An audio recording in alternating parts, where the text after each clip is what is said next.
Assalamualaikum warahmatullahi wabarakatuh. Untuk hari ini kita akan belajar tentang dasar desain website.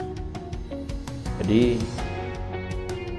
dalam mata kuliah ini kita akan belajar bagaimana cara membuat layout website menggunakan dua software, yaitu Adobe Photoshop sebagai software untuk mendesain atau mengedit sebuah layout atau gambar. Lalu untuk editing websitenya kita menggunakan Macromedia Dreamweaver. Jadi kita akan menggunakan dua software tersebut. Pada perencanaan website, proses ini merupakan awal dari merencanakan sebuah halaman web. Dimulai dengan mengumpulkan seluruh data serta informasi, kemudian hasil akhirnya adalah sebuah sitemap. Lalu dimulai dengan merancang tata letak atau layout halamannya. Biasanya dilakukan dengan mendesain tata letak halaman depan dan halaman kedua, lalu seterusnya. Dalam mendesain halaman ini, beberapa komponen penting biasanya masuk dalam konten, rencana letak image, copyright atau hak cipta. Biasanya terletak di dalam bagian footer. Footer itu letaknya ada di bawah. Serta komponen website dan hal lain yang dianggap perlu. Kita bisa menambahkan animasi, video, musik, dan lain-lain. Hal itu kita gunakan untuk membuat menarik website yang nantinya akan kita rancang. Di mana dalam pembuatan sebuah website itu tidak lepas dari yang namanya desain. Sebagus apapun website, tetapi kalau tidak diimbangi dengan desain yang menarik, tata letak yang bagus, itu akan membuat pengunjung website tersebut akan merasa bosan. Anda bisa membayangkan bagaimana sebuah poster, sebuah brosur, apabila brosur tersebut Anda baca atau Anda lihat, tetapi tanpa menggunakan desain yang cukup bagus, mayoritas orang akan merasa bosan dan kurang tertarik dengan hal tersebut. Begitu juga dengan sebuah website. Website akan merasa monoton, akan merasa jenuh untuk kita lihat, apalagi kita akses lebih dalam lagi apabila tidak diimbangi dengan desain yang bagus. Jadi itu yang harus Anda pikirkan selain informasi yang nantinya akan Anda masukkan ke dalam website tersebut. Kita akan memulai mendesain sebuah halaman berdasarkan hal di atas, yaitu desain sebuah halaman. Kita akan melakukan atau membuat sebuah perencanaan ke dalam software desain. Jadi Anda harus membuat sebuah perencanaan sebelum membuat sebuah website. Anda harus benar-benar membuat perencanaan ingin membuat website yang bagaimana, untuk siapa, website ini nantinya akan diakses oleh siapa saja, itu harus Anda pikirkan terlebih dahulu. Keahlian yang mesti diperdalam adalah tipografi, yaitu kemampuan memilih font yang tepat. Tipografi ini sering sekali tidak diindahkan oleh mereka yang baru saja belajar desain. Terkadang mereka senang dengan beberapa font yang sebetulnya font tersebut akan sukar dibaca oleh beberapa pengguna. Itu yang harus Anda hindari. Jadi Anda harus bisa memilih font yang tepat. Apabila font ini tidak bisa terbaca atau sukar dibaca, nantinya akan terjadi misinformasi. Jadi apa yang Anda informasikan ini tidak akan terserap oleh pembaca atau pengguna website tersebut. Apabila itu terjadi, website Anda nantinya tidak memiliki kegunaan yang berarti. Lalu Anda juga harus menentukan yang namanya tata letak halaman, menguasai kemampuan membagi ruang halaman, di mana dalam menentukan tata letak sebuah halaman ini juga harus Anda pikirkan. Seperti halnya ketika Anda menata ruangan di dalam kamar Anda. Di situ Anda pastinya akan berusaha supaya kamar Anda itu dapat enak dilihat dan memiliki kegunaan yang efektif. Artinya seperti ini, jangan sampai Anda memberikan ruang kosong di mana ruang kosong ini tidak memiliki fungsi yang baik. Sama halnya dalam pembagian ruang di dalam website, pastikan halaman tersebut atau tata letaknya cukup enak dilihat oleh para pengguna. Anda bisa melihat referensi situs-situs website yang menurut Anda menarik. Anda juga harusnya bisa menganalisa kenapa website tersebut bisa menarik. Nah, itu nantinya bisa Anda jadikan referensi untuk membuat website Anda. Lalu pewarnaan, menguasai konsep warna dan memilih warna, di mana warna ini juga harus Anda perhatikan. Jangan sampai antara foreground dan background ini warnanya mirip, karena ketika warna mirip, pembaca tidak akan bisa atau tidak akan jelas menerima informasi Anda.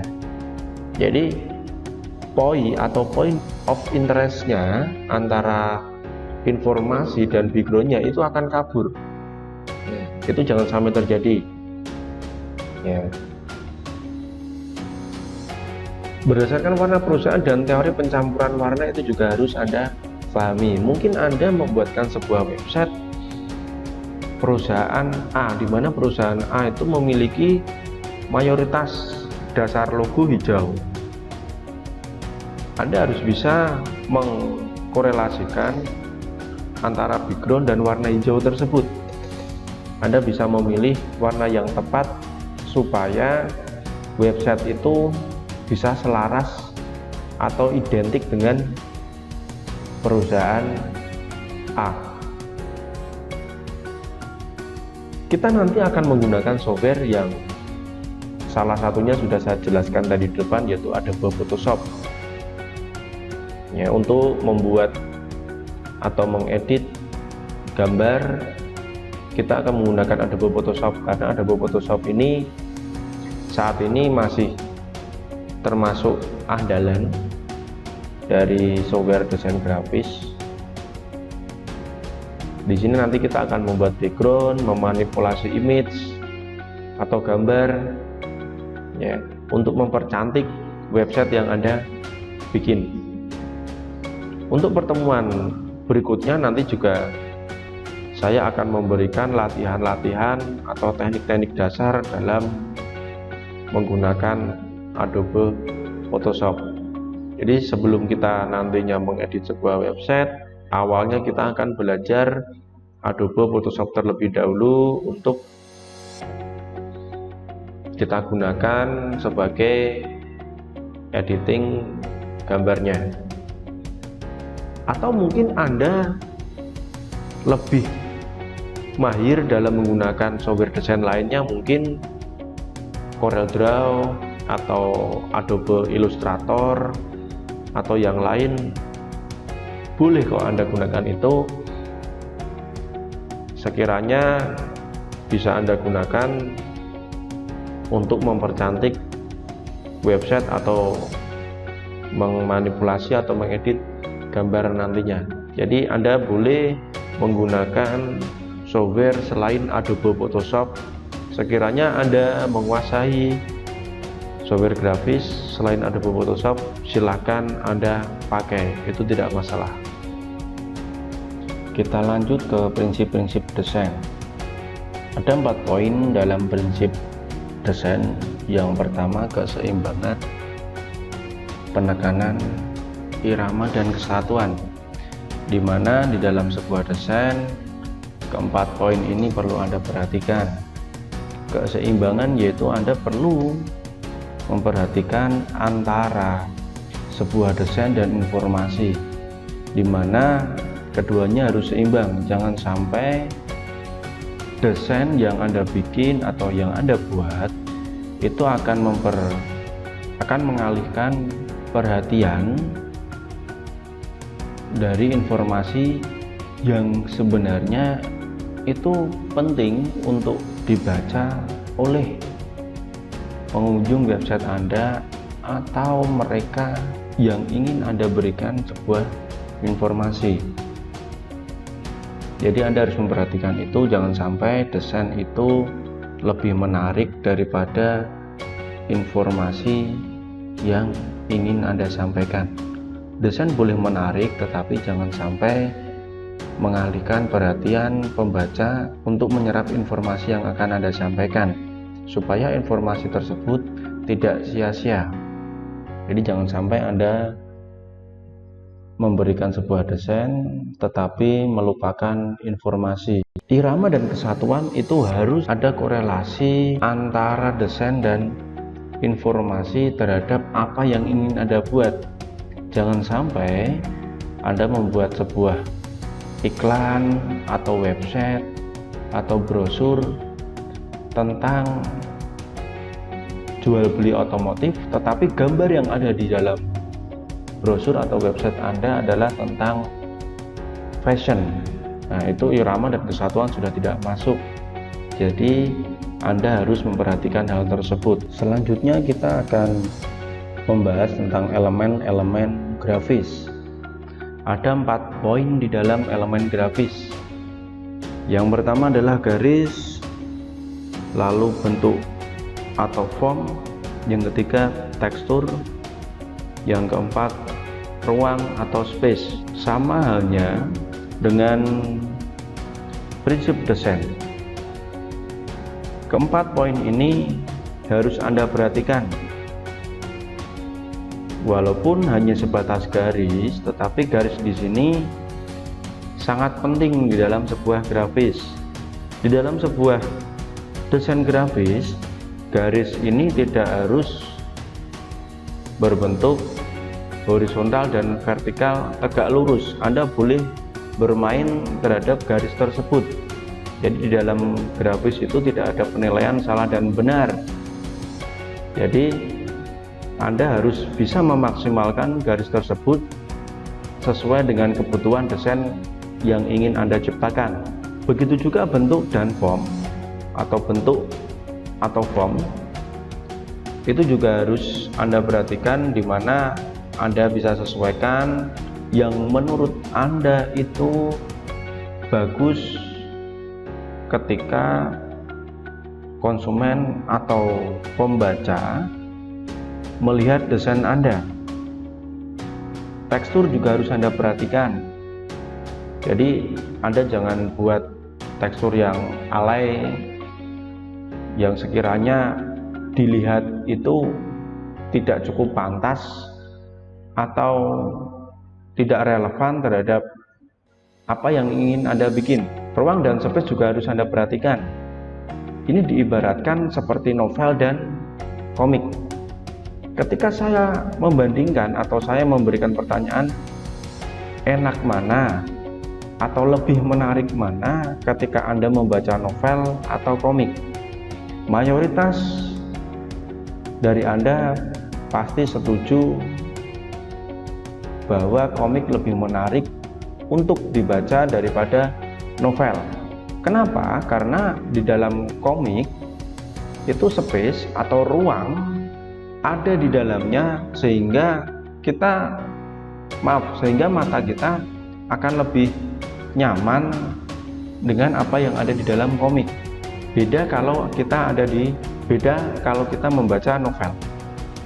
Di dalam novel semuanya itu hanya sebuah teks, di mana mata kita akan lebih cepat lelah membaca novel ketimbang kita membaca komik. Sama halnya ketika Anda melihat sebuah iklan baris terhadap iklan yang ada di majalah, di mana iklan di dalam majalah ada unsur gambar, jadi tidak melulu tentang teks atau tidak semuanya teks. Tetapi kalau di dalam iklan baris itu semuanya teks, hampir mayoritas semua teks. Ini juga akan melelahkan mata Anda ketika Anda tidak memperhatikan ruang dan space di sini.